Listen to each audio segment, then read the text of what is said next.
Class में first आने का बेस्ट उपाय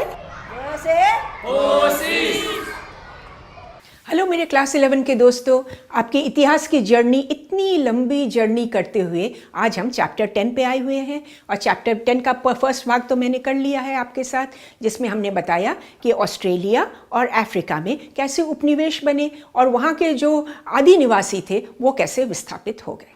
आज हम देखेंगे नॉर्थ अमेरिका और कनाडा के बारे में। नॉर्थ अमेरिका और कनाडा की पॉपुलेशन कहाँ से आई, ये एक सोचने वाली बात है।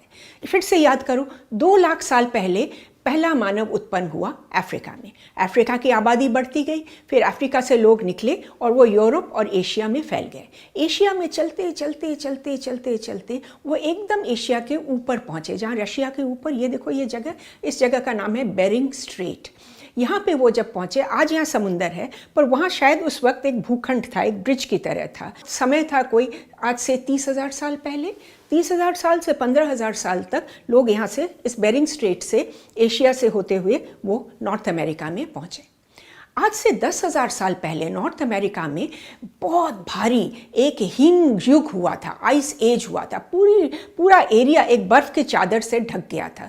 तो यहाँ के जो लोग थे वो दक्षिण की तरफ जाने लगे, साउथ, थोड़ी मेक्सिको की तरफ, अमेरिका के नीचे वाले हिस्से की तरफ, वो वहाँ, क्योंकि वहाँ गर्माहट थी। कोई 5,000 साल पहले जब बर्फ़ की चादरें पिघल गई और फिर वातावरण अच्छा हो गया, फिर ये लोग ऊपर आके कनाडा और नॉर्थ अमेरिका में बसने लगे।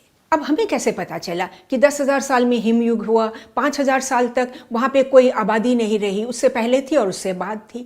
क्योंकि जो पुरातत्वविद है, जो वैज्ञानिक है, उन्होंने वहाँ बहुत खनन किया है और उनको जो पीसेस मिली हैं, जैसे ये देखो भाले का नोक, ये सारे 11,000 साल ऐसे टाइम के मिले हैं और फिर 5,000 साल के बाद मिले हैं। बीच का जो पीरियड है उस वक्त वहाँ कुछ नहीं मिला है। इसलिए लग रहा है कि उस वक्त लोग नीचे आ गए थे, क्योंकि गर्माहट के लिए। जैसे वेदर ठीक हुआ, फिर वो ऊपर की तरफ आबादी करने लगे। ये छोटे छोटे कबीलों में रहते थे, छोटे छोटे गांव बना के, ये देखो कैसे हट्स हैं, इसमें रहते थे।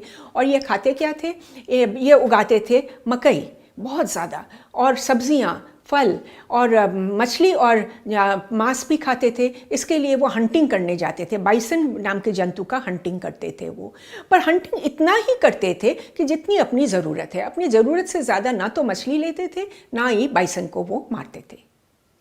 इन सब कबीलों की एक खासियत थी कि ये ज़्यादातर एक दूसरे में मित्रता बना के रहते थे। वो एक दूसरे को गिफ्ट देते थे, एक दूसरे से बातचीत करके सुलझाने की, कोई प्रॉब्लम हो तो सुलझाने की कोशिश करते थे। युद्ध वगैरह ज़्यादा नहीं करते थे और ना ही इनको बहुत ज़्यादा मुनाफा एक्सेट्रा की ज़रूरत थी। इसलिए वो एज़टेक एम्पायर, इंका एम्पायर, जो साउथ के हमने बड़े बड़े साम्राज्य देखे थे, उस तरह वो बड़े नहीं बन सके। इन जन समुदायों में कितनी ही भाषाएं बोली जाती थी, पर इनमें कोई लिखित भाषा नहीं थी। It was all oral.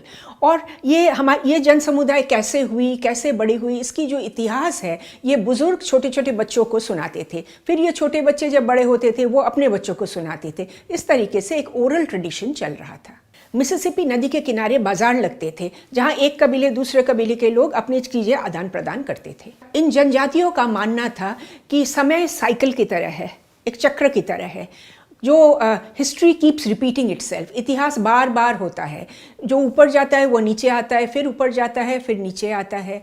ये लोग बहुत अच्छे बुनकर भी थे, ये देखो इनके एग्जाम्पल्स।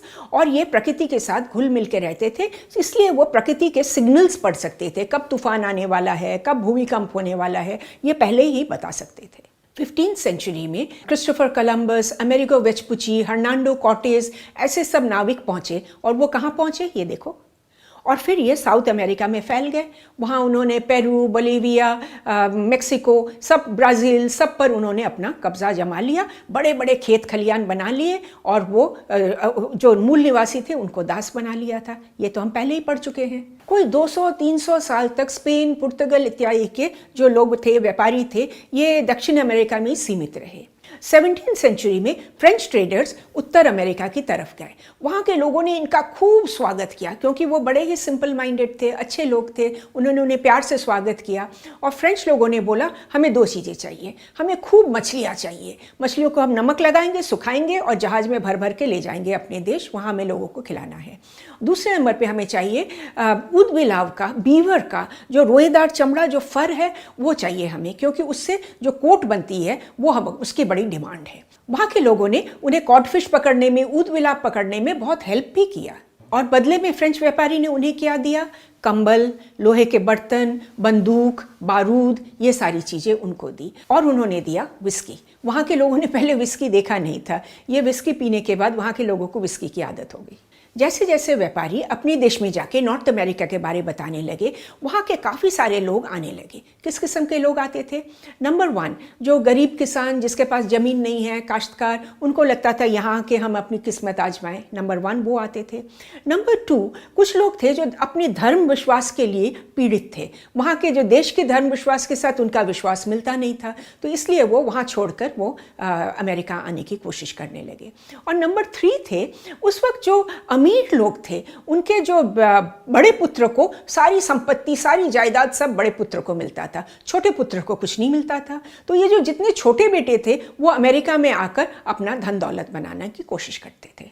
ये जो लोग आए, इनका दृष्टिकोण मूल निवासियों के दृष्टिकोण से बिल्कुल अलग था। मूल निवासी, मैंने तो आपको बताया है, अल्प में संतुष्ट थे, वो प्रकृति के साथ घुल मिल के रहते थे, जितना ज़रूरत उतना ही लेते थे। और जो लोग यूरोप से आए, उन्होंने औद्योगिक क्रांति देखी थी, उनकी इच्छा थी संसाधन का मैक्सिमम यूटिलाइजेशन किया जाए, संसाधन से मैक्सिमम बेनिफिट निकाला जाए। जो ये नहीं कर सकता है उसको संसाधन का ओनर बनने की ज़रूरत ही नहीं है। तो वो पहुँचते ही उन्होंने पेड़ काटना शुरू कर दिया, जंगल काट काट के फ्लैट कर दिया, बड़े पैमाने पे कृषि करने लगे, पशुपालन करने लगे। और आपको याद है ना, ऊदबिलाव के फर के लिए उसका बड़ा डिमांड था। इतने ऊदबिलाव मारे कि ऊदबिलाव खत्म ही होने लगे, इतने मछली पकड़े कि वहाँ मछली खत्म ही होने लगी। और अपनी खेती को जंगली जानवरों से बचाने के लिए जो पहाड़ी शेर, सूअर, इनको भी इतना मारा कि उनकी भी संख्या बहुत कम होने लगी। वहाँ के जो मूल निवासी थे वो तो ऐसे व्यवहार समझ ही नहीं पाते थे और वो मूल निवासियों से कहते थे तुम हमारे खेतों में आकर काम करो, तो कुछ करते थे, कुछ नहीं करते थे, तो काफ़ी झगड़ा भी हो जाता था। 1837 के बाद सब लोगों ने अपने अपने खेत पर कांटेदार तार लगा के बाड़ बनाना शुरू कर दिया। अब जो मूल निवासी थे उन्होंने तो ज़िंदगी में बाड़ ही नहीं देखा था, वो तो बड़े ही आश्चर्य रह गए कि ये क्या कर क्या रहे हैं। थॉमस जेफरसन, जो उस वक्त के बड़े पॉलिटिशियन थे, विद्वान थे, नायक थे, उनका मानना था कि अमेरिका को हम इंग्लैंड की तरह खेतों का खेत ऐसा एक देश बनाएंगे। इसके लिए तो और ज़मीन की ज़रूरत थी, तो क्या करें? कुछ ज़मीन उन्होंने खरीदा, जैसे लुइजियाना को खरीदा उन्होंने फ्रेंच से, अलास्का को खरीदा उन्होंने रशियन से, और बाकी ज़मीन, कुछ ज़मीन तो इन्होंने युद्ध करके ले लिया। जैसे दक्षिण की तरफ गए, मेक्सिको से सटे जो ज़मीन थे उसको तो युद्ध करके एज़टेक लोगों से उन्होंने छीन लिया, और बाकी ज़मीन वो तो जबरदखल कर लिया। पश्चिम की तरफ चलते गए, आदि निवासियों को ठेलते हुए पश्चिम की तरफ ले गए और उनकी ज़मीन जबरदखल करते हुए चले गए। फाइनली वो मूल निवासी कहाँ रहे? रिजर्वेशंस पे। रिजर्वेशन यानी कि एक कंपाउंड टाइप का होता है जिसमें आप इसके अंदर रहो और यहाँ आप अपने रीति रिवाज, अपनी भाषा जो करना है यही करो, बाहर मत निकलो। बाहर आओगे तो आपका हमारे नियम आपको मानने पड़ेंगे। केवल ऐसा ही नहीं, जॉर्जिया नाम का एक स्टेट है, वहाँ चेरोकी जनजाति अपने रिजर्वेशन पे शांति से रह रही थी। एक रूल पास हुआ कि आपको रिजर्वेशन के रूल नहीं, आपको अमेरिका के सारे कानून मानने पड़ेंगे। तो जनजातियों ने पूछा और हमें क्या अधिकार मिलेंगे? अधिकार कुछ नहीं मिलने वाला। तो जनजाति के जो लीडर थे उन्होंने उनके साथ काफ़ी नेगोशिएशन किया, बात नहीं बनी, फिर वो कोर्ट में चले गए। उस वक्त एक न्यायाधीश थे जॉन मार्शल, उन्होंने अपनी रूलिंग सुनाई, अपनी ऑर्डर दिया उन्होंने कि जो रिजर्वेशन के अंदर रहेंगे, रिजर्वेशन के अंदर अमेरिका के रूल्स नहीं चलेंगे, यहाँ उस जनजाति के ही रूल्स चलेंगे, उनको तंग न किया जाए। उस वक्त के जो प्रेसिडेंट थे एंड्रू जैक्सन, उन्होंने तो कोर्ट की रूलिंग बिल्कुल ही नहीं मानी। उन्होंने आर्मी भेज दिया कि इस चेरोकी जनजाति को खदेड़ के पश्चिम भेज दो। 15,000 लोगों को उखाड़ के, धक्के मार मार के उनको कैलिफोर्निया की तरफ भेज दिया गया कि तुम वहाँ जाके रहो। और इस जर्नी में कितने ही लोग मारे गए और इस जर्नी का नाम हुआ ट्रेल ऑफ टीयर्स, यानी कि आंसुओं की यात्रा। तो नॉर्थ अमेरिका की कहानी हम देख रहे हैं कुछ ऑस्ट्रेलिया, अफ्रीका की तरह ही चल रही है 1840 तक। और अब क्या हुआ? बिल्कुल ऑस्ट्रेलिया में जैसे गोल्ड रश हुआ था, अमेरिका में भी सनसनी खबर फैल गई कि कैलिफोर्निया के मिट्टी में सोना मिल रहा है। और क्या था, यूरोप के लोग अपनी नौकरी छोड़ के, कामकाज छोड़ के सीधा अमेरिका पहुंचे। इतने लोग पहुंचे कि पूरा पश्चिमी छोर ही पॉपुलेटेड हो गया। अब इतनी आबादी जो बनी, इनको यातायात भी तो करना था, इसलिए रेल लाइनें बिछने लगी।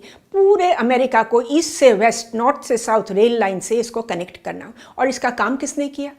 मूल निवासी ने कुछ काम किया, और बाकी काम के लिए ये चाइना से मजदूर मंगवाने लगे, उनसे उन्होंने ये सारा काम करवाया। इन सारी डेवलपमेंट्स का एंड रिजल्ट क्या हुआ जानते हो? 1830 में कहा जाता था अमेरिका एक अंडर डेवलप्ड कंट्री है, और 1860 में कहा जाने लगा America is the most industrialised country. और दक्षिण की तरफ अगर हम आ जाए, दक्षिण के जो स्टेट्स हैं इनमें इनका मेन था कृषि, और वो था कपास और तंबाकू। खेत में काम करने के लिए मूल निवासी जितने थे वो काफ़ी नहीं थे, और मूल निवासी ये काम करना भी नहीं चाहते थे। कितना पकड़ पकड़ के काम करवाया जाए। फिर इन्होंने अफ्रीका से स्लेव्स मंगवाना शुरू किया। अफ्रीका की जो जनजाति थी उनको दास बनाकर यहाँ ले आते थे, गाय भैंस की तरह उनकी ऑक्शन करते थे, बांध बूंद के ले जाते थे अपने खेतों में, और वहाँ उनसे काम करवाते थे। उनका कोई अधिकार नहीं था, जो मालिक कहेगा उसको वही करना पड़ता था। इस पूरी कहानी में सबसे मज़ेदार चीज़ क्या है जानते हो? ये जो लोग यूरोप से आए थे, ये आए थे कि हम एक ऐसा देश बनाएंगे जो कॉन्स्टिट्यूशनल तरीके से चलेगा, संवैधानिक तरीके से चलेगा, जिसमें लोकतंत्र होगा, जिसमें सबको फ्रीडम मिलेगा, सबके अधिकार होंगे। पर ये सारी बातें थी केवल श्वेतांगों के लिए, मूल निवासियों के लिए नहीं, कृष्णांगों के लिए नहीं, चाइनीज़ लोगों के लिए नहीं था। 1928 में एक सर्वे हुआ जिसका रिजल्ट निकला कि नॉर्मल अमेरिका में जो लोग रह रहे हैं और जो लोग रिजर्वेशंस में रह रहे हैं, जो मूल निवासी हैं, उनके जो स्थिति है इसमें ज़मीन आसमान का फ़र्क है। मूल निवासियों की शिक्षा, स्वास्थ्य, ये सारे पैरामीटर्स पर बहुत ही बुरा हाल था। ये सुनने के बाद अमेरिका के जो जन पॉपुलेशन थी उन लोगों को लगने लगा नहीं, ये तो बुरा हो रहा है, ये अच्छा नहीं हो रहा है। 1934 में इंडियन रीऑर्गेनाइजेशन एक्ट पास हुआ, जिसके तहत रिजर्वेशंस में जो जनजातियां रह रही हैं वो रिजर्वेशंस में आज़ादी से रह सकती हैं, वो अपनी व्यापार कर सकते हैं, अपना मकान बढ़ाने के लिए ऋण ले सकते हैं, अपने बैंक खोल सकते हैं। ये सारे कानून पास हुए। लेकिन देखा गया 1940s में, 1950s में बार बार ये अधिकार रद्द किए जा रहे थे। फिर ये मूल निवासी आंदोलन करते, फिर होता, फिर रद्द हो जाते। फाइनली 1954 में डिक्लेरेशन ऑफ इंडियन राइट्स एक एक्ट पास हुआ, जिसके तहत कोई भी रिजर्वेशन को छीना नहीं जा सकता। तो आज भी अमेरिका में ये रिजर्वेशंस हैं जहाँ मूल निवासी रहते हैं। और कनाडा की कहानी, 1940s में जो अधिकार दिए गए थे, 1969 में ये सारे अधिकार छिन गए और उनसे बोला गया कि तुम कैनेडियन सिटीजन की तरह रहोगे, तुम्हें कोई स्पेशल अधिकार नहीं मिलेगा। तो लोगों ने खूब आंदोलन किया और ये आंदोलन की श्रृंखला चलता ही गया। फाइनली जाकर 1982 में मूल निवासियों को अपने अधिकारों की स्वीकृति मिली। तो हमने क्या देखा? जब भी दो संस्कृतियाँ एक साथ टकराती हैं उसमें कौन हावी होता है? जो संस्कृति बहुत अग्रेसिव होती है, जो संसाधनों से मैक्सिमम निकालने की कोशिश करती है, जो व्यापार, मुनाफा, इन चीज़ों पे बहुत ज़्यादा जोर देती है, और जो छल बल कौशल जैसे भी हो कर वो चीज़ें हासिल करना चाहती हैं, वो जो संस्कृति छोटे अल्प से संतुष्ट संस्कृति होती है उस पर हावी हो जाती है। हमने ऑस्ट्रेलिया में भी यही देखा, अफ्रीका में भी यही देखा, अब नॉर्थ अमेरिका और कनाडा में भी यही देखते हैं। ऑस्ट्रेलिया और अफ्रीका में तो जनजातियों से उन्होंने पूरा दासी बना दिया था, और अमेरिका और कनाडा में वो रिजर्वेशंस में रहने लगे। इतना ही फ़र्क है। तो बच्चों, ये रहा आपका सारांश। जैसे हम आपको हमेशा कहते हैं, हिस्ट्री को कहानी की तरह देखो और पॉइंट पॉइंट बना के सुंदर से आंसर लिखो, पक्का बढ़िया से बढ़िया नंबर आपको मिलेंगे ही। और आप हमारे साथ सारे सोशल मीडिया पे जुड़ गए हो ना, क्योंकि हम रोज़ एक मोटिवेशनल पोस्ट डालते हैं। आपको अच्छा लगा, हमें तो कितना ज़्यादा अच्छा लगेगा। Thanks for watching.